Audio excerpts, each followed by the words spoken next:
Hey everybody, welcome to Slash Bash, where today I am bringing you another Choosing Beggar Reddit video. If you are new to the channel, subscribe and help me hit that 5,000 subscriber mark. I'd really appreciate it. In our first story, a Choosing Beggar neighbor wants our OP to sing her child to sleep every night. That isn't weird, is it? Let's jump right in. Since the lockdown has begun, I've gotten into a habit to take a walk on the terrace of our building after I finish off work. I'm still working from home to get some sunlight. Yesterday, I saw an entitled mother who lives in the next building on their terrace. Our buildings are close together since we live in a society, and our galleries are right in front of each other, so we know each other fairly well. After a short hi, hello, she started complaining about how it is so difficult to be a mom, how she has had no sleep in the last few months and she barely gets time for herself. She gave birth in February, we'll call the baby B. It must be easy for you. You have no one to look after, and since you still live with your parents, they must be looking after you. Why don't you help me look after B? I'm not exactly free, you know. I live with my parents. That doesn't mean they still look after me. I am working and have to help around the house, too. That is nothing compared to looking after a child. You should help us put her to sleep. My husband and I don't get enough time for ourselves because B keeps crying all night. I've heard you sing.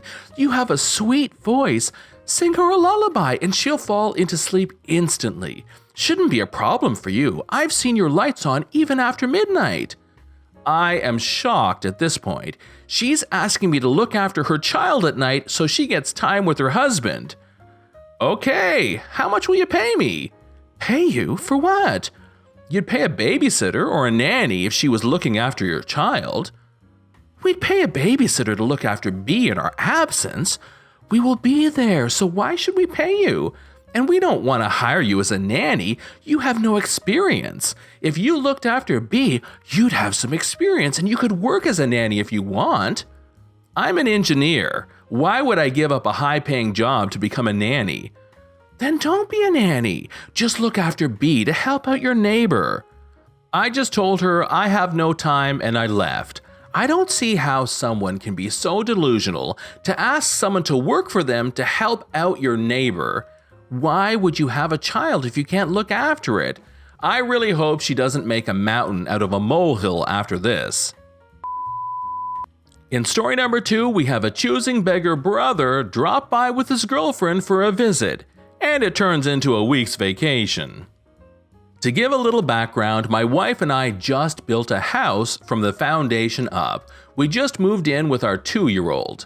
When I was 16, my father offered to sell me the old family car at Kelly Blue Book value. I had to pay for the insurance and gas. When I turned 18, my father sat me down and stated he was going to start charging me rent. I moved out when I was 23. My little brother stayed home with my father until he was 25 and never paid a cent in rent. Also, my father gave him his first car free of charge, paid the insurance, and even paid him his gas. So when he was working, all his income was free play money. My father also pays for all the meals and all the food at the house. Now to the story. My brother, who never really contacts me without needing something, calls me up. He says that he wants to hang out with me and my family for a night. I had not seen my brother more than once a year, for no more than 2 hours at a time after I moved out. That was a 10 years time period. I was a bit shocked. We used to live 10 minutes away in a dump of an apartment, and he never visited. As we had a large debt for the house and medical bills, we had been eating the bare minimum to live. Our son, of course, got full meals as he's growing. We say yes, and he comes over with his girlfriend. They brought their computers and sleeping bags. He comes extremely late, but I'm just stoked to have my little brother over. We splurge on a big dinner for everyone, something we hadn't done in a year. We play LAN together. I noticed he ignored his nephew. I just chalked it up to him getting settled in for some fun. We play until 5 in the morning. Here is where things go downhill. He asked if, before going to bed, if we would order him some food. I offered to make him a breakfast with what we had in the house, which he gracefully declined. He then ordered up food he wanted and asked me to pay for it. I declined. My wife offered to go get some McDonald's, which he accepted. Then they napped until 2 p.m. in our front room.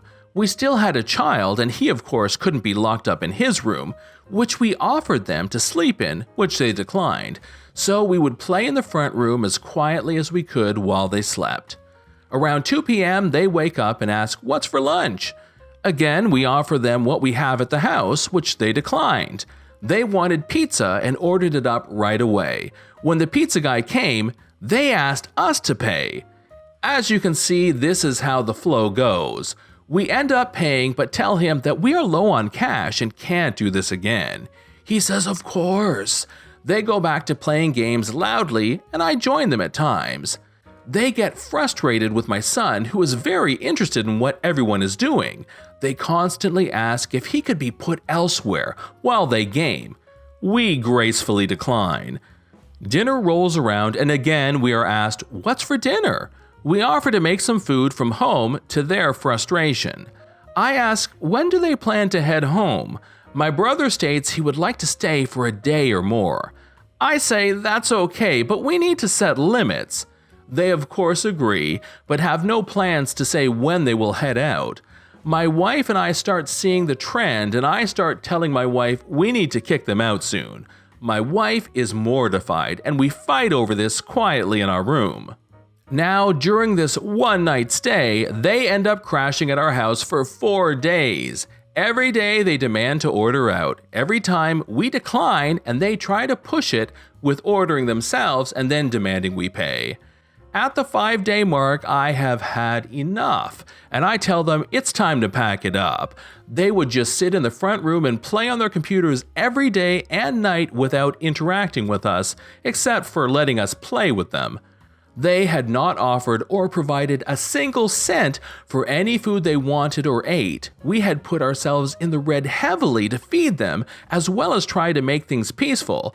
They also ordered movies, which was on our dime. We ended up having to restock the fridge many times and clean the front room many times. They would eat the food and just leave it where it was, be it plates or anything else. I ended up telling them they needed to go right now, and I called my dad to let him know to expect them back soon. They did leave, but they did it pretty much kicking and screaming. I called and explained what happened to my father. He just shrugged, but did tell me he had told my brother he needed to start paying his share. My brother then felt he could get a 5-day vacation at my house with free food and board from us. During the whole time they visited, they ignored my son and complained loudly that he was bothering them in his own home.